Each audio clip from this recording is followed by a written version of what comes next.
Welcome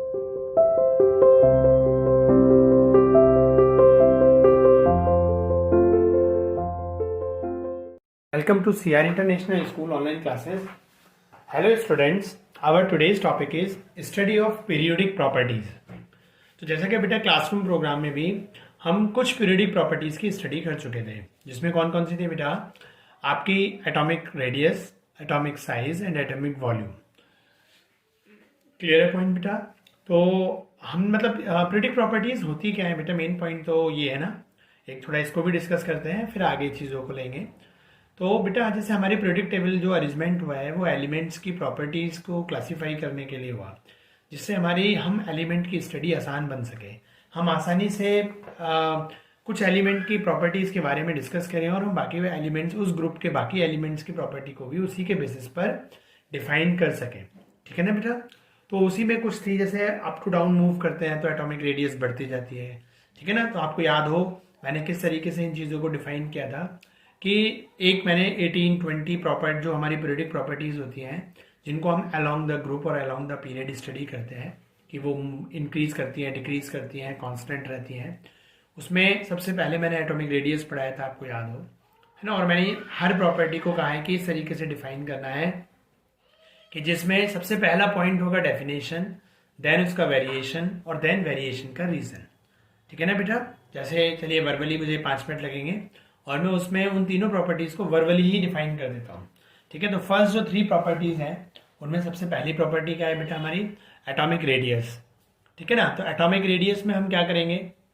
आप देखिए, सबसे पहले डेफिनेशन क्या होती है आप याद करिए, मैंने क्या बताई थी आपको कि एटॉमिक स्फीयर होता है और एटम का सेंटर कौन होता है? न्यूक्लियस। ठीक है? और एटम की जो लास्ट शेल होती है वो उसके एक सर्कमफ्रेंस का काम करती है। और रेडियस की डेफिनेशन क्या होती है ना, कि सेंटर जो हमारा सर्किल है या स्फीयर है उसके सेंटर से उसकी सर्कमफ्रेंस के बीच की डिस्टेंस। तो यहाँ पर हमारे पास जब हम एटम को लेंगे तो एटम का सेंटर कौन है? न्यूक्लियस। एटम की सर्कमफ्रेंस क्या है बेटा? उसकी लास्ट शेल। तो distance between the last shell and the nucleus of any atom, that is called atomic radius. Up to down move करते हैं तो क्या होता है बेटा? ये तो हुआ definition. About variation, when we are moving up to down in the group, है ना, एटॉमिक रेडियस इंक्रीजेज। ये सेकंड पॉइंट हो गया कि वेरिएशन क्या होता है। थर्ड पॉइंट उसका रीजन, कि अप टू डाउन मूव करने पर एटॉमिक रेडियस क्यों इंक्रीज करती है। ठीक है बेटा? तो उसका पॉइंट क्या है कि when we are moving up to down in the group क्या होता है? Number of shells are increase. जैसे आप याद करिए कि हमारे पास, जैसे मैंने आपको इससे पहली वीडियो में बेटा डिफाइन किया था फर्स्ट ग्रुप के बेसिस पर, आज मैं नॉन मेटल्स के ग्रुप लेता हूँ, 15 ग्रुप को लेके चलता हूँ। ठीक है? तो 15 ग्रुप में आप देखिए कौन होता है? नाइट्रोजन, देन फास्फोरस, है ना, देन आर्सेनिक। क्लियर है पॉइंट? आपके पास देखिए नाइट्रोजन का एटॉमिक नंबर कितना होता है? 7। इसका कितना होता है? 15। ठीक है पॉइंट? और इसका आपका आर्सेनिक का कितना होता है बेटा? 33। ठीक है? वही 7 में 8 ऐड करो तो 15 आ गया, 15 में 18 ऐड करो, है ना, तो 15 में 18 करोगे तो 8 और 5 23 और 23 और 10 33। ठीक है? अब जब आप इसका आप बेटा इनको इलेक्ट्रॉनिक डिस्ट्रीब्यूशन करोगे तो वैसे तो 1:2:2 होता है, लेकिन मैं फिर भी आपको क्या करता हूँ, जो बोर वाला है, बोर बरी वाला, उसके अकॉर्डिंग कर देता हूँ। तो अगर आप उसके अकॉर्डिंग देखो तो first shell contain 2 electron and second shell contain 5 electron, and in the phosphorus first shell contain 2, second shell 8 and third shell 5। ठीक है? और इसमें क्या होगा? 2, 8, 18 कितने होगा? देखो बेटा 18 और 10 28, 28 और 5, है ना, 28 एंड 5 आप ही बताइए कितने होते हैं बेटा? 33 हो गए ओवरऑल। तो आप देखिए क्या है यहाँ पर, अगर मैं इसको डायग्राम से बनाऊँ, है ना, तो ये मान लीजिए न्यूक्लियस है नाइट्रोजन का, तो इसमें फर्स्ट शेल में हमारे 2 इलेक्ट्रॉन हो गए और सेकंड शेल में कितने जाएंगे? 5 इलेक्ट्रॉन्स। ठीक है? 2 इलेक्ट्रॉन्स एंड 5 इलेक्ट्रॉन्स। अगर हम फास्फोरस का डिफाइन करें न्यूक्लियस, तो इसमें फर्स्ट शेल में 2 इलेक्ट्रॉन, अगले में बेटा 8 इलेक्ट्रॉन्स और उससे अगले में कितने हो गए हमारे पास? है ना, 5 इलेक्ट्रॉन्स। Is it clear? चलिए, तो यहीं से अगर हम आर्सेनिक पे जाएं तो हमारे पास first, second, third and fourth shell, इसमें हमारे पास 2 इलेक्ट्रॉन्स। ठीक है? इसमें हमारे पास 8 इलेक्ट्रॉन्स, है ना, थर्ड शेल में 18 इलेक्ट्रॉन्स और इसमें हमारे पास क्या हो गया बेटा? 5 इलेक्ट्रॉन्स। तो इस तरीके से हमारे पास क्या होगा कि आप देख रहे हो लास्ट शेल और न्यूक्लियस की डिस्टेंस क्या होती जा रही है बेटा? बढ़ती जा रही है। ठीक है बेटा? तो इस वजह से हमारी क्या है? एटॉमिक रेडियस बढ़ती जाती है। क्लियर है पॉइंट? ठीक है? तो ये मैं पिछले वीडियो में भी बता चुका हूँ, लेकिन फिर भी मैं आपको डिफाइन कर देता हूँ। ठीक है? और मैंने आपको लास्ट वीडियो में बेटा ये भी बताया था, आप याद करिए, कि हमारी सारी जो पीरियडिक प्रॉपर्टीज हैं चाहे वो 11th में हमारे अलग ग्रुप की स्टडी है बेटा, और जो +2 है, +2 में अलग ग्रुप की स्टडीज़ है, लेकिन दोनों का जो रीज़न है वो तो सेम ही है, definition same, reason same, variation. तो प्रेडिक्ट प्रॉपर्टी एक ऐसा चैप्टर है बेटा, अगर आपने इसको अच्छे से पढ़ लिया तो आपके 11th के सेकेंड टर्म के एस ब्लॉक और पी ब्लॉक और +2 का पी ब्लॉक, ये सब इसी प्रेडिक्ट टेबल के चैप्टर में है ना खत्म हो सकता है। तभी देखो मैंने आपको एक ग्रुप, जब लास्ट वीडियो में यही एटॉमिक रेडियस समझाने के लिए फर्स्ट ग्रुप लिया था जो +1 का पार्ट है, और आज देखो मैं आपको वीडियो में 15 ग्रुप के एलिमेंट्स में वही डेफिनेशन डिफाइन कर रहा हूँ, वेरिएशन डिफाइन कर रहा हूँ, क्योंकि ये +2 का पार्ट है। ठीक है बट तो बच्चों आपको समझ में आया चीज़ें। अब आओ, पहली प्रॉपर्टी हुई हमारी एटॉमिक रेडियस, सेकेंड प्रॉपर्टी हमारे पास क्या है बेटा, एटॉमिक साइज। तो बेटा रेडियस पे ही क्या होता है, size is directly proportional to the radius, तो अप टू डाउन मूव करने पर एटॉमिक रेडियस इंक्रीज करती है, देन क्या होगा, उसका साइज भी इंक्रीज करेगा। क्लियर। एटॉमिक वॉल्यूम क्या होता है ना, एटॉमिक स्फीयर है, और स्फीयर क्या है, 3 डायमेंशनल स्पेस ऑक्यूपाई करता है, उसको वॉल्यूम, एटॉमिक वॉल्यूम बोलते हैं। तो एटॉमिक वॉल्यूम का फॉर्मूला क्या होता है, 4/3 पाई आर क्यूब, है ना। वॉल्यूम का फॉर्मूला क्या है बेटा हमारे पास, 4/3 पाई आर क्यूब। तो volume is directly proportional to the क्या है, आर क्यूब, है ना। तो हमारे पास इस तरीके से अप टू डाउन मूव करने पर जब एटॉमिक रेडियस इंक्रीज करती है तो बेटा एटॉमिक वॉल्यूम भी क्या करेगा, इंक्रीज करेगा। ये तो हुआ अब तक का वो पार्ट बेटा जो मैं आपको क्लासरूम में भी पढ़ा चुका हूँ, और क्लासरूम के बाद इससे पहले जो एक वीडियो और बनाई थी वो उसमें भी हो चुके हैं। क्लियर है पॉइंट। अब लेते हैं बेटा हम नेक्स्ट चीजें। क्लियर है पॉइंट। ठीक है। हमने तो मैं डायग्राम जो हमारा एग्जाम्पल है वो हम यही रहने देंगे, और नेक्स्ट 3 प्रॉपर्टीज को डिफाइन करेंगे, एग्जाम्पल यही रहेगा। क्लियर है पॉइंट बेटा। तो अब हमारी जो नेक्स्ट प्रॉपर्टीज है बेटा वो देखो वो क्या है, वो हमारी एक पहली प्रॉपर्टी है total nuclear charge. Total nuclear charge, इसको हम Z टोटल से भी रिप्रेजेंट करते हैं। इसको किससे रिप्रेजेंट किया जाता है बेटा, Z टोटल। तो ये क्या होता है, देखो नाम से पहले वही चीज, पहला पॉइंट हमारा क्या है, इस प्रॉपर्टी को डिफाइन करने के लिए सबसे पहले पॉइंट हमारा डेफिनेशन, देन हमारा क्या है बेटा, है ना, वेरिएशन, और वेरिएशन के बाद रीजन ऑफ द वेरिएशन का जो भी रीजन है फिर हम उस पर डिस्कस करेंगे। तो पहले डेफिनेशन की बात करते हैं बेटा। तो हमारे पास आप ही बताइए, नाम से क्लियर, टोटल न्यूक्लियर चार्ज। तो the total charge which is present in the nucleus of any atom. Clear point. The total charge which is present in the nucleus of any atom, that is called total nuclear charge. Is that clear. तो that is the definition. अब बात आता है variation, और ये total nuclear charge depend, तो variation से पहले हम लेंगे कि टोटल न्यूक्लियर चार्ज डिपेंड किस पे करता है। तो टोटल जो न्यूक्लियर चार्ज है बेटा, न्यूक्लियस में क्या होती है, 2 चीजें होती हैं, न्यूट्रॉन एंड, है ना, न्यूट्रॉन एंड प्रोटॉन। ये तो क्या होते हैं, न्यूट्रल, तो इन पे तो डिपेंड नहीं करेगा, डिपेंड किस पे करेगा, फिर प्रोटॉन पे। आगे पॉइंट समझिए बेटा। तो हमारे पास जो टोटल न्यूक्लियर चार्ज है वो किस पे डिपेंड करता है ना, नंबर ऑफ प्रोटॉन्स पे डिपेंड करता है। ठीक है बेटा, क्लियर है पॉइंट। तो इस तरीके से हमारे पास क्या होता है, किसी भी एटम के न्यूक्लियस का जो टोटल न्यूक्लियर चार्ज है that is depend upon the number of proton which are present in the nucleus of that atom. तो आप ही बताइए, हमारे पास ये चीज क्या है, एटॉमिक नंबर। ये हमारे पास क्या है बेटा, एटॉमिक नंबर। तो आप ही बताइए, चाहे हम फर्स्ट ग्रुप से लेके 18 ग्रुप तक कहीं पर भी अप टू डाउन जब मूव करेंगे, तो ये पहली चीज डेफिनेशन समझ में आई आपको, और वो चीज डिपेंड किस पे कर रही है, नंबर ऑफ प्रोटॉन्स पर। क्लियर। अब बात करते हैं वेरिएशन की। So when we are moving up to down in the group, okay, when we are moving up to down in the group, always be total nuclear charge increases। हमेशा total nuclear charge क्या करेगा बेटा, increase करेगा। क्यों increase करेगा, उसका reason आप ही बताओ। total nuclear charge is based upon the number of protons। when we are moving up to down in the group, atomic number increases so that number of protons increases। और जब number of protons बेटा बढ़ रहे हैं तो उनका जो charge होगा, है ना, वो भी यूनिट्स बढ़ जाएंगी बेटा, नहीं बढ़ेगी। इसलिए अप टू डाउन मूव करने पर हमारे पास क्या होगा, टोटल न्यूक्लियर चार्ज क्या करेगा बेटा, इंक्रीज करेगा। तो एक प्रॉपर्टी आपको समझ में आई, टोटल न्यूक्लियर चार्ज। क्लियर है। आगे बढ़े बेटा। तो आगे अब हमारी जो अगली चीज है वो है बेटा स्क्रीनिंग इफेक्ट। ठीक है। अब देखो स्क्रीनिंग इफेक्ट क्या चीज है बेटा, वो भी इसी एग्जाम्पल से हम लेंगे। क्लियर है पॉइंट। तो पहले हम अब बढ़ते हैं बेटा किसकी तरफ, अब हम स्क्रीनिंग इफेक्ट की तरफ बढ़ते हैं। क्लियर। स्क्रीनिंग इफेक्ट का एक नाम और होता है बेटा क्या, शील्डिंग इफेक्ट। ठीक है बेटा, इसका एक नाम और क्या होता है, शील्डिंग इफेक्ट। तो अब हमारी नेक्स्ट प्रॉपर्टी हो गई है ना, स्क्रीनिंग इफेक्ट और है ना शील्डिंग इफेक्ट।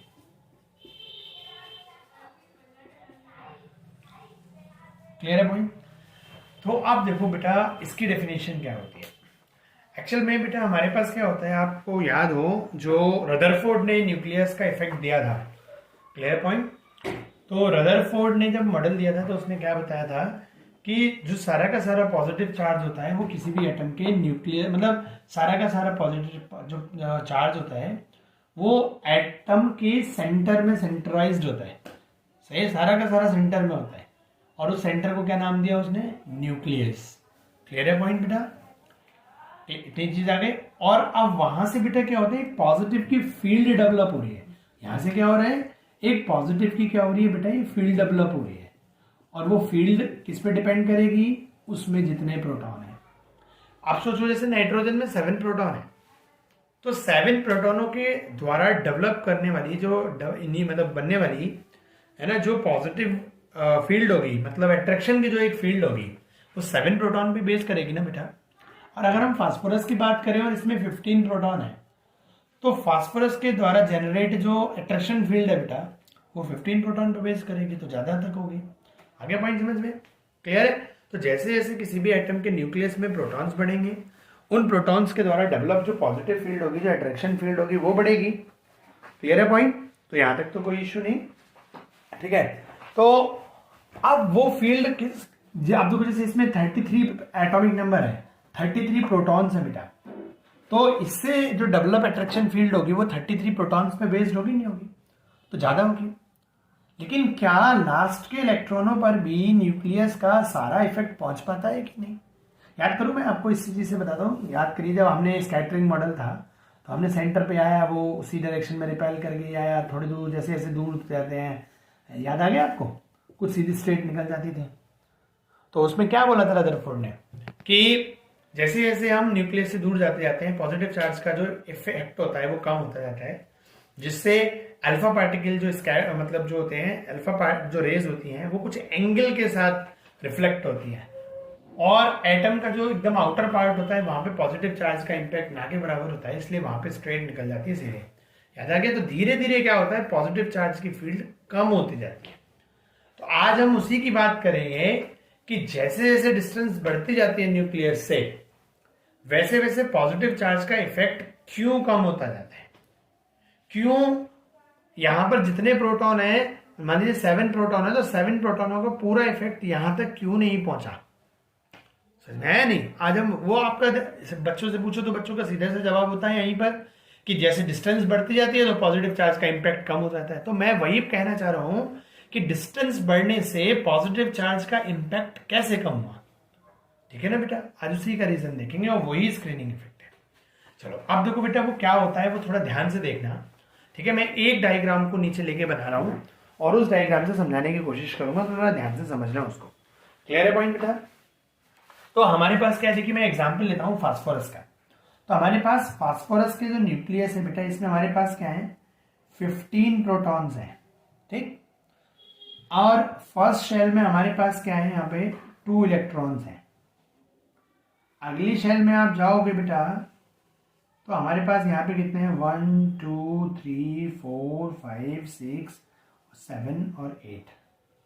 क्लियर? और अगर हम थर्ड शेल बनाए तो बेटा यहाँ पे 1 2 3 4 और 5, ये हुआ। अब इनसे डेवलप होने वाली जो फील्ड होगी बेटा, वो 15 प्रोटॉनों से जो अट्रैक्शन फील्ड बनेगी वो ये बनेगी। इतनी चीज आपको समझ में आई? यहां तक कोई इश्यू? अब देखो होता क्या है, आप जानते हो ये स्ट्रक्चर ऑफ एटम में आपको पढ़ाया जाता है कि जो फर्स्ट शेल होती है वो न्यूक्लियस के, ये तो मैंने समझाने के लिए इनके बीच में डिफरेंस बनाया है इतना, लेकिन एक्चुअल में फर्स्ट शेल न्यूक्लियस के बहुत ज्यादा नियर होती है, और सेकंड शेल और फर्स्ट शेल के बीच का डिफरेंस भी ना के बराबर ही होता है। फिर सेकंड और थर्ड का डिफरेंस थोड़ा सा ज्यादा होता है, मतलब इस ये डिफरेंस थोड़ा मेजरेबल होता है। उससे जैसे जैसे आप आगे जाते हो, याद करो आपको ये डायग्राम बनाया जाता है सेकंड चैप्टर में स्ट्रक्चर है कि फर्स्ट शेल बिल्कुल नहीं है, सेकंड भी बिल्कुल नहीं है, थर्ड थोड़ी सी दूर, फोर्थ थोड़ी दूर, फिफ्थ और दूर, ये डिस्टेंस मतलब मेरे कहने का मतलब ये था। समझ में आ गया आपको बेटा? तो आप चलो इसकी बात करें। तो मैंने समझाने के लिए इक्वल डिफरेंस पे आपको बना दिए बेटा। तो आप देखो यहाँ पर क्या केस है कि यहाँ पे सारे न्यूक्लियस में क्या है, ये जो मैं डार्किन पार्ट कर रहा हूँ बेटा, ये क्या है न्यूक्लियस, इसमें क्या है प्रोटॉन, प्रोटॉनों में क्या है एक अट्रैक्शन फील्ड। ठीक है ना बेटा? अब ये तो अपनी ओर अट्रैक्ट कर रहे हैं, इलेक्ट्रॉन पास आएंगे, एक तो पैसे ही फर्स्ट शेल है जो न्यूक्लियस के बहुत नियर है और अट्रैक्शन फोर्स होने पर वो पास भी आएंगे। और जब पास आएंगे बेटा तो दोनों इलेक्ट्रॉन जब पास में आएंगे बेटा तो क्या उनमें रिपल्शन नहीं बढ़ेगा? और दो इलेक्ट्रॉन अगर पहली शेल में आपस में चक्कर काट रहे हैं, थोड़े दूर होंगे रिपल्शन कम होगा, जितने पास पास होंगे रिपल्शन और बढ़ेगा। तो फर्स्ट शेल में, एक तो फर्स्ट शेल में ऊपर से 15 प्रोटॉनों का अट्रैक्शन फोर्स है, तो ये क्या करेगा, इलेक्ट्रॉनों के बीच में रिपल्शन को और बढ़ाएगा कि नहीं? और इसकी वजह से ये दो इलेक्ट्रॉन क्या होंगे बेटा, दूर भागना चाहेंगे। जितना ये इसको पास लाने की कोशिश करेगा उतना जितना पास आएंगे इलेक्ट्रॉन इलेक्ट्रॉन के बिटवीन का रिपल्शन क्या होगा बेटा, बढ़ेगा। और जितना इलेक्ट्रॉन इलेक्ट्रॉन के बीच का रिपल्शन बेटा बढ़ेगा, तो उस रिपल्शन मतलब समझ रहे हो, इलेक्ट्रॉन दूर भागने की कोशिश कर रहे हैं और न्यूक्लियर का अट्रैक्शन फोर्स उनको खींचने का काम कर रहा है। तो क्या सिचुएशन आएगी आप खुद ही बताओ बेटा मुझे, कि जो फर्स्ट शेल के 2 इलेक्ट्रॉन्स हैं, अगर मैं इन 2 इलेक्ट्रॉन्स की बात करूं तो इनमें रिपल्शन से ही दूर भागने की कोशिश कर रहे हैं और इनको ये सारा का सारा अट्रैक्शन फोर्स, क्योंकि सबसे नियर है, तो ये सारा का सारा 15 प्रोटॉन्स का जो अट्रैक्शन फोर्स है वो इन 2 इलेक्ट्रॉन्स पे आ रहा है। ठीक है? तो इन 15 प्रोटॉन्स का जो अट्रैक्शन फोर्स है उसमें से कुछ अट्रैक्शन फोर्स इन 2 इलेक्ट्रॉन्स के रिपल्शन को मिनिमाइज करने में, बैलेंस करने में काम आ जाएगा। पॉइंट है कि समझ, मान लो कोई खूटे से बंधा जानवर है, वो मतलब या रस्सी से बंधा जानवर है, वो दूर भागने की कोशिश कर रहा है, आप उसको पास खींचने की कोशिश कर रहे हो रस्सी के थ्रू, तो आपका जो अट्रैक्शन फोर्स है वो उसके अपोजिट डायरेक्शन में हो गया ना, बैल जो भाग रहा था। वही सेम केस, ये इलेक्ट्रॉन रिपेल करके दूर भागना चाहते हैं और न्यूक्लियर का अट्रैक्शन फोर्स इनको खींच रहा है, लेकिन यहां से जो अट्रैक्शन फोर्स डेवलप हो रहा है वो 15 प्रोटॉनों का है, तो ये बहुत ज्यादा अट्रैक्शन फोर्स है बेटा। और रिपल्शन केवल 2 इलेक्ट्रॉनों का है, तो हैवी मतलब जो इफेक्टिव होगा वो कौन होगा बेटा, है ना, 15 प्रोटॉनों का अट्रैक्शन फोर्स। तो फर्स्ट शेल के इलेक्ट्रॉनों पर 15 प्रोटॉनों का अट्रैक्शन फोर्स आया तो उनका रिपल्शन बहुत कम था, 15 प्रोटॉनों का अट्रैक्शन फोर्स बहुत ज्यादा था। लेकिन बेटा अगर मैं इसके बाहर की बात करूं, यहां की बात करूं इन इलेक्ट्रॉन्स की, तो इन 15 प्रोटॉन्स का में तो बहुत सारे अट्रैक्शन फोर्स है, लेकिन उसका कुछ पार्ट इन 2 इलेक्ट्रॉनों के रिपल्शन को रोकने में काम आएगा कि नहीं आएगा? ठीक है ना? तो वो यहां रुक गया, मतलब रुकने से मेरा मतलब बैलेंस करने में, रिपल्शन इलेक्ट्रॉनों के इंटर इलेक्ट्रॉनिक रिपल्शन को बैलेंस करने में कुछ अट्रैक्शन फोर्स काम है। अब तो 15 में से 2 प्रोटॉनों का जो अट्रैक्शन फोर्स है वो 2 इलेक्ट्रॉन्स के रिपल्शन को मिनिमाइज करने में काम आ गया। तो 2 प्रोटॉनों का अट्रैक्शन फोर्स तो यहां रुक गया बेटा, आगे नहीं समझ में? तो बाहर कितना पहुंचा, अब तो बाहर कितना पहुंच रहा है, 13 प्रोटॉन्स का अट्रैक्शन फोर्स पहुंच रहा है बेटा। इतनी बात समझ में आ गई? लेकिन वो लग कितने पे रहा है, अब जो 13, 1 2 3 4 5 6 7 8, तो जो हमारे सेकंड शेल में 8 इलेक्ट्रॉन्स है, इनमें क्या है, रिपल्शन है, आपस में इंटर इलेक्ट्रॉनिक रिपल्शन है। भाई कहां पहले 2 इलेक्ट्रॉन्स में इंटर इलेक्ट्रॉनिक रिपल्शन था, अब 8 इलेक्ट्रॉन्स में इंटर इलेक्ट्रॉनिक रिपल्शन है, तो ज्यादा होगा। तो उन 8 इलेक्ट्रॉन के इंटर इलेक्ट्रॉनिक रिपल्शन को बैलेंस करने में बेटा लग तो पूरा 13 प्रोटॉनों का ही उन पे आगे लग रहे हैं। क्लियर है पॉइंट? लेकिन उसको बैलेंस करने में 13 का थोड़ी काम आएगा, तो बहुत ज्यादा है।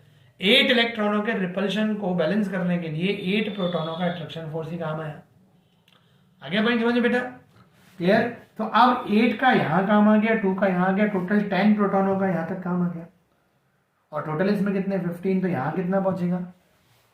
तो लास्ट शेल में पास 5 इलेक्ट्रॉन है और इन पे अट्रैक्शन फोर्स भी कितने का पहुंचा 5 प्रोटॉन्स का ही पहुंचा। तो कहने का मतलब समझे आप। अब हम बात करते हैं स्क्रीनिंग इफेक्ट या शील्डिंग इफेक्ट की। तो देखो कि जो लास्ट शेल के 5 इलेक्ट्रॉन है बेटा, उनपे क्या न्यूक्लियस के 15 प्रोटॉनों का अट्रैक्शन फोर्स आ पाया? नहीं आ पाया। कितने का आ पा रहा है? केवल और केवल 5 प्रोटॉन्स का अट्रैक्शन फोर्स आ पा रहा है वहां पर। आगे पॉइंट समझे बेटा? क्लियर है? इतनी बात समझ में आई आप लोगों को? तो बाकी 10 प्रोटॉनों का अट्रैक्शन फोर्स कहां चला गया? वो बीच की शेल्स क्या कहलाती है बेटा? लास्ट शेल और न्यूक्लियस की जो बीच की शेल्स होती हैं वो हमारी कहलाती हैं कर्नल शेल्स। और कर्नल शेल में कितने इलेक्ट्रॉन है? 2a और 8a 10। तो कर्नल शेल में प्रेजेंट इलेक्ट्रॉनों के इंटर इलेक्ट्रॉनिक रिपल्शन को रोकने के लिए, बैलेंस करने के लिए कुछ प्रोटॉनों का अट्रैक्शन फोर्स काम में आया। क्लियर है पॉइंट? यही चीज क्या कहलाती है? शील्डिंग इफेक्ट या स्क्रीनिंग इफेक्ट। मतलब कर्नल शेल में प्रेजेंट इलेक्ट्रॉनों में जो इंटर इलेक्ट्रॉनिक रिपल्शन होता है वो न्यूक्लियस के सारे अट्रैक्शन फोर्स को लास्ट शेल के इलेक्ट्रॉनों पर नहीं पहुंचने देता, बल्कि बीच में रोक देता है। तो किसने रोका? कर्नल शेल के इलेक्ट्रॉनों के इंटर इलेक्ट्रॉनिक रिपल्शन ने। तो ये कर्नल शेल के इलेक्ट्रॉन्स का जो इंटर इलेक्ट्रॉनिक रिपल्शन है that is called screening effect और शील्डिंग इफेक्ट। ढकना, जैसे मान लो अभी मैं इसके आगे एक पर्दा लगा दूं, फॉर एग्जाम्पल सोचो, है ना, मैंने इसके आगे, आप सोचो मैंने ये लगा दिया, तो आपको इसके पीछे का डायग्राम दिख रहा है? नहीं दिख रहा है, शील्ड हो गया ना, ढकना। वही चीज, तो यहां का पूरा इफेक्ट यहां तक नहीं पहुंचा, किसने ढका? इन बीच के इलेक्ट्रॉनों के इंटर इलेक्ट्रॉनिक रिपल्शन ने। तो द इंटर इलेक्ट्रॉनिक रिपल्शन, है ना, विच इज रेस्पॉन्सिबल, और वो भी कितना? From the kernel shell electron, the inter electronic repulsion of the kernel shell electron, यानी ये हमारा क्या कहलाता है? स्क्रीनिंग इफेक्ट या शील्ड इफेक्ट। जो टोटल न्यूक्लियर चार्ज को या न्यूक्लियस के टोटल अट्रैक्शन फोर्स को लास्ट शेल के इलेक्ट्रॉन पर नहीं पहुंचने देता, और जो पहुंचता है वो क्या कहलाता है? Effective nuclear charge. ठीक है बेटा, क्लियर पॉइंट? चलो, तो अब देखो हमारे पास क्या है, इफेक्टिव न्यूक्लियर चार्ज की हम बात बाद में करेंगे, पहले स्क्रीनिंग इफेक्ट की डेफिनेशन आपको समझ में आ गई। अब इसके वेरिएशन की बात करते हैं, उसके रीजन की बात करते हैं। क्लियर है पॉइंट? तो आप ही बताओ, डेफिनेशन में तो कोई डाउट नहीं है बच्चों? चलो, और नहीं हो तो आप बाद में मुझसे पूछ सकते हैं क्वेरी में। क्लियर? अब बात आती है वेरिएशन की। तो आप ही बताओ, यहाँ पे कर्नल शेल में 2 इलेक्ट्रॉन्स हैं, या कर्नल शेल में 10 इलेक्ट्रॉन्स हैं, या कर्नल शेल में 2 8 18, है ना, 28 इलेक्ट्रॉन है। तो यहां पर जो कर्नल शेल में रिपल्शन होगा वो 2 इलेक्ट्रॉन्स के द्वारा होगा, या 10 इलेक्ट्रॉन्स के द्वारा, या 28 इलेक्ट्रॉन, कहां इंटर इलेक्ट्रॉनिक रिपल्शन ज्यादा होगा इसमें, तो स्क्रीनिंग इफेक्ट भी क्या होगा? इनमें ज्यादा होगा। क्लियर है पॉइंट? तो अप टू की स्क्रीनिंग इफेक्ट डिपेंड किस पे करता है? कर्नल शेल में प्रेजेंट इलेक्ट्रॉनों के इंटर इलेक्ट्रॉनिक रिपल्शन पर। तो आप देखो, अप टू डाउन मूव करने पर स्क्रीनिंग इफेक्ट क्या होता है बेटा? इंक्रीज करता है। अब रीजन उसका क्या है कि व्हेन जब हम अप टू डाउन मूव करते हैं तो कर्नल शेल में इलेक्ट्रॉन्स की संख्या बढ़ने लगती है, जिससे उनके रिपल्शन बढ़ने लगेगा, और उस रिपल्शन को बढ़ने से जितना ज्यादा रिपल्शन बढ़ेगा उतना ज्यादा क्या होता जाएगा बेटा? वो न्यूक्लियर के जो अट्रैक्शन फोर्स है उसको उतना ज्यादा शील्ड करने में काम आएगा। क्लियर है पॉइंट? तो इसलिए अप टू डाउन मूव करने पर हमारा स्क्रीनिंग इफेक्ट इंक्रीज करता है। तो डेफिनेशन समझ में आई? मैं दोबारा एक बार रिवाइज करा देता हूँ। स्क्रीनिंग इफेक्ट की शील्डिंग इफेक्ट कि किसी भी एटम में उसके कर्नल शेल के जो इलेक्ट्रॉन्स हैं उनमें जो इंटर इलेक्ट्रॉनिक रिपल्शन होता है, समझ, वो न्यूक्लियर के टोटल इफेक्ट अट्रैक्शन फोर्स को लास्ट शेल के इलेक्ट्रॉनों तक नहीं पहुंचने देता, बल्कि बीच में रोक देता है। जो बीच में रोकना है that is called shielding effect. Clear? किसने रोका? कर्नल शेल के इलेक्ट्रॉनों के इंटर इलेक्ट्रॉनिक रिपल्शन ने। अप टू डाउन मूव करने पर स्क्रीनिंग इफेक्ट क्या करता है? इंक्रीज करता है। क्यों इंक्रीज करता है? क्योंकि कर्नल शेल के इलेक्ट्रॉन्स बढ़ते हैं, उनका इंटर इलेक्ट्रॉनिक रिपल्शन बढ़ता जाता है अप टू डाउन मूव करने पर। ठीक है? और देखो यही चीज अभी 15 ग्रुप का एग्जाम्पल है, यही फर्स्ट और सेकंड पे अप्लाई होगा। क्लियर है पॉइंट? तो आपके +1 का एस और पी ब्लॉक और प्रेडिक्टेबल और +2 का पी ब्लॉक एक साथ खत्म होना है बेटा। ठीक है? तो ये चीज समझ में आ गया। अब बात करते हैं हम किस पे? इफेक्टिव न्यूक्लियर चार्ज पे। तो यही हमारा डायग्राम काम आ जाएगा वहां पर, इफेक्टिव न्यूक्लियर चार्ज पे बेटा, यही एग्जाम्पल, यही डायग्राम। तो अब ध्यान से देखिएगा वो कैसे आएगा काम, कि अब हम बात करते हैं इफेक्टिव न्यूक्लियर चार्ज की।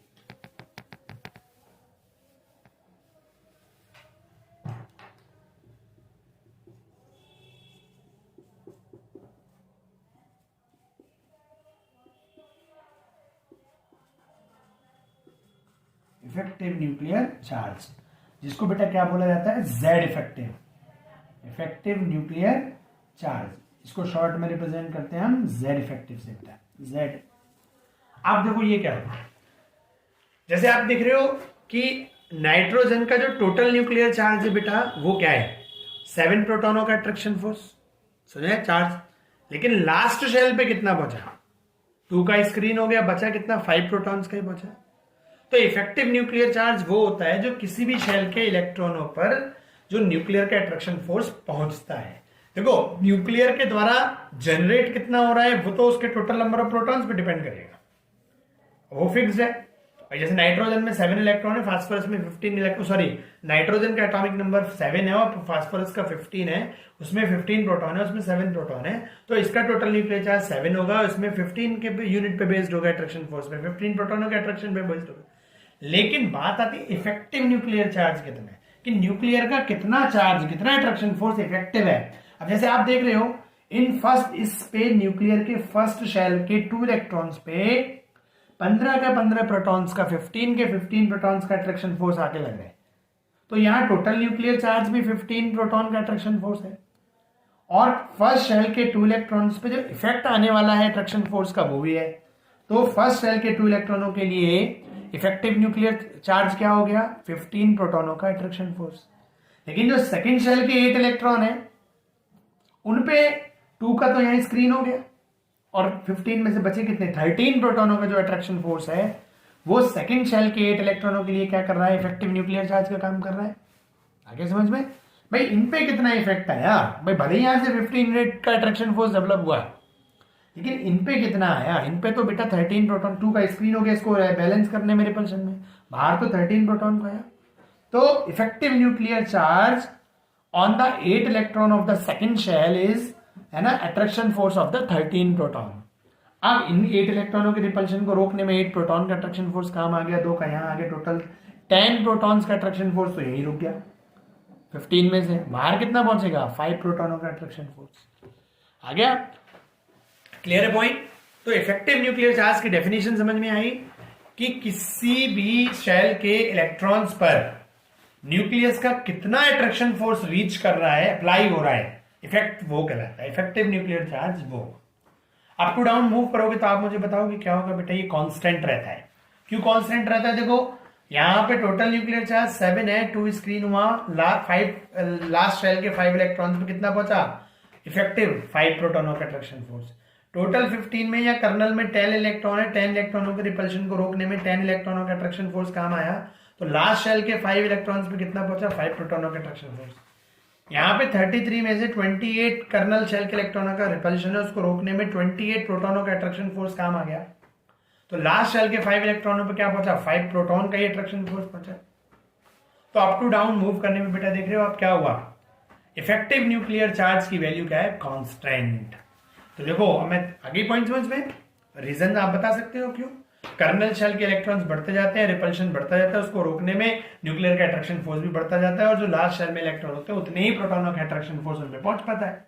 इसलिए क्या है, इसमें भी 5, इसमें 5, इसमें 5, सब में 5 है, और 5 प्रोटॉनों का अट्रैक्शन फोर्स पहुंच रहा है, तो इफेक्टिव न्यूक्लियर चार्ज तो सब में बराबर है बेटा, कॉन्स्टेंट हो गया, नहीं हो गया, रीजन भी हो गया।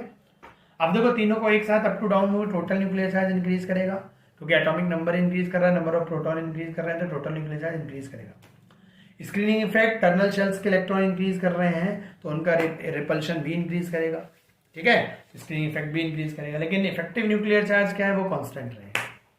क्लियर है पॉइंट। तो इस तरीके से बेटा आज हमने नेक्स्ट 3 प्रॉपर्टीज को डिफाइन किया। एक सेक्शन में तो ये हो गई थी बेटा, और एक सेक्शन में ये नहीं हो पाई थी, तो दूसरे सेक्शन के बच्चों के लिए ये फर्स्ट टाइम है, और एक सेक्शन के बच्चों के लिए क्या है बेटा, ये रिवीजन हो जाएगा।